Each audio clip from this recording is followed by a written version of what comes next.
তোর এতক্ষণ লাগে? এদিকে কি হয়েছে ক। ভাই আর কইেন না, টের ব্যবস্থা তো হয়ে গেছে। কেমনে? আমগালে একটা এনজিও আছে, ওটাতে 14% সুদে টাকা লোম। আস্তাগফিরুল্লাহ, তুই সুদে টাকা লবি? তুই জানোস সুদের সর্বনিম্ন স্তর হচ্ছে নিজের আপন মায়ের সাথে জিনা করার সমান। তাই মিয়া, আমি কি সুদ লোমু? আমি সুদ দিতাছি। রাসূল সাল্লাল্লাহু আলাইহি ওয়াসাল্লাম বলছে যে সুদ নেয় এবং সুদ দেয় এবং সুদের সাথে যারা জড়িত থাকে তাদের সকল রাসূল সাল্লাল্লাহু আলাইহি ওয়াসাল্লাম অভিশাপ দিছে। আরে কি কোন ভাই, হাইরি ভাই ভুলে গেছি তাহলে। শুন আপন, মন খারাপ করিস না।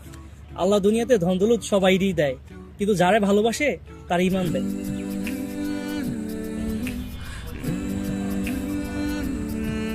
হ্যালো ভাই, ওই যে এই টাকাটা কইছিলাম লোবো না, ভাই ওটা লোন লাগবো না ভাই, ওটা আমার লাগবো না, ওটা বাদ দিয়ে দেন ভাই, ক্যান্সেল করে দেন।